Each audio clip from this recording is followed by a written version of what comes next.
We all remember the movie The Neverending Story. It's a classic fantasy tale, but is there more to it? Today, I'm going to explain why The Neverending Story is clearly a metaphor for the experience of trans people. The movie starts off with Bastian being bullied, then running away to a safe space where a grouchy but supportive elder indirectly gives them a book that he thinks will help the young Bastian. This is a clear representation of queer elders who don't want to pressure people into anything, but do want to create opportunity for people to find themselves. Once Bastian gets settled in a private space, they begin to read this story and are seemingly full of wonder at what appears to be a tale of fantasy that seems more real than most. This is where we're introduced to Atreyu, the character in the book who goes on a magical journey and represents Bastian as they currently are. The story really begins with a dark force taking over Fantasia, which obviously represents the main character facing the reality of puberty and losing the infinite potential of childhood. This can be very traumatizing and difficult for trans youth, who, before puberty, are usually allowed spaces with far less gender expectation and have yet to deal with the effects of the hormones of their assigned gender at birth. The Nothing, which is the evil force the main character faces, represents the lack of a future as a man that Atreyu sees for themselves. This can be truly difficult to face, looking forward and simply seeing no opportunity to truly be yourself. Many trans people before coming out can struggle with the lack of future where they're truly allowed to be themselves. It can feel as though the infinite future is now limited to such an extreme degree that no future exists with you as yourself. The Nothing is the fear of permanently living in the closet. It represents the nihilism that people forced in the closet can often feel. Despite the fact that there are many people and creatures around Fantasia, Atreyu has to go alone. This is so obvious when you realize the fact that it's about defining their identity, which can only be a personal journey. The others around Atreyu are just there to love and support along the way. The Swamp of Sadness represents the feeling of impossibility that many trans people face, especially at a young age, made even more tragic by the loss of Atreyu's loving companion Artax, representing the harsh reality that many queer people at the time faced violence, the AIDS crisis, and suicide due to the extreme degree of transphobia that people faced, a reality that still haunts us to this day. Another layer to this is the symbology of Artax being a horse, which are often used to represent freedom and perseverance. Losing such a companion could represent the feeling of being trapped between the closet and a transphobic world. But amid this, Atreyu is saved by a luck dragon, representing the fact that support can be hard to come by for trans youth, and finding supportive role models represents an extreme stroke of luck. The luck dragon is there to help Atreyu get out of the swamp of sadness and continue their journey of self-discovery. Not all trans people are lucky enough to have such support, especially back in the 80s when this was filmed, and it represents the real struggle of the time. Before Atreyu can reach the Empress of Fantasia, they're forced to face two trials that directly touch on the notion of identity and self-worth. The Sphinx tests whether or not someone feels their own worth, which is the first trial that Atreyu has to face. This is something that many trans people have to contend with. In order to begin the difficult process of transition, many trans people have to come to the realization that not only do they have worth as themselves, but that transitioning in a way is an assertion of that worth. Many trans people also struggle with a sort of imposter syndrome that's imposed by cis-normative society, and so it can mean that realizing your own worth can be a struggle for many trans people. This first trial is the most obvious and reveals that Bastian, the child reading the book, must realize and accept that they have worth. So as an aside, to any trans people that are watching this, you have worth and you deserve to be able to live your life as your true self. When Atreyu then looks into the mirror that reveals their true self, which is the second trial, and it shows Bastian reading the book, it's an acknowledgement of the fact that you are who you are no matter what you look like, and even though Bastian hasn't begun transitioning or anything, that doesn't invalidate who they truly are.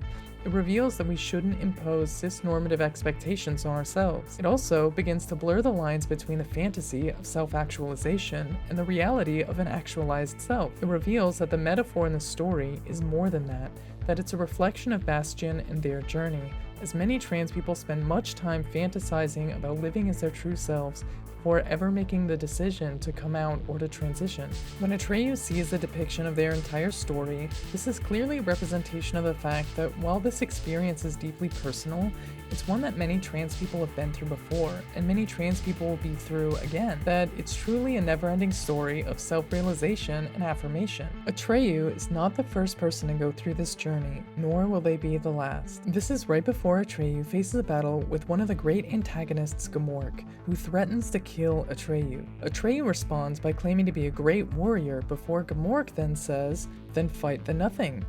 This moment represents the dual struggle that queer folks face in a bigoted society. Not only are there threats from others, but there's also the internal struggle of self-realization, and just because Atreyu defeats Gamork doesn't mean the struggle is over. As Atreyu said, quote, "They can't move beyond the boundary of Fantasia," clearly representing the struggle that while Bastion can imagine themselves defeating individual transphobes, they're still struggling to view their transness as anything more than just a fantasy or an impossible dream. But as Gamork says, quote, "Fantasia has no boundaries," clearly representing that even though Bastion was still in the closet, their queerness was still identified by the bullies early on in the story, and they still would face transphobia regardless as to whether or not they chose to transition. It could also represent the infinite horizons of queerness, and that our identities can exist well outside of what cis-normative society tries to dictate as the boundary. As Gamork says, quote, "Don't you know anything about Fantasia? It's the world of human tendencies. Every part, every creature of it is a piece of the dreams and hopes of mankind. Therefore, it has no boundaries."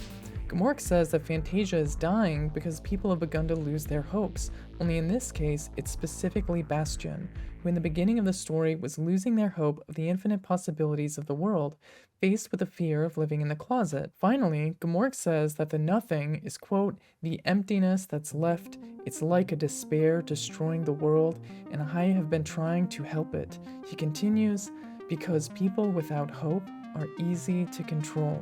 In this, Gamork represents not only the bullies, but society at large, trying to import cis-normativity onto everyone, trying to crush the hopes of queer people being able to live as their true self. When Atreyu reaches the Empress, Atreyu is shocked to find out that the Empress knew about Bastion and the struggle that Atreyu faced. Atreyu asked why all of this had to happen then if the Empress already knew all along. The Empress then says it was the only way to reach the Earthling child. Atreyu then claims to not have gotten in touch with an Earthling, only for the Empress to state that clearly Atreyu did, that Bastion had suffered with Atreyu through this story. Once again, the metaphor is clear. Many trans people have to go through their journey through story and fantasy before finally coming to the realization that they are trans.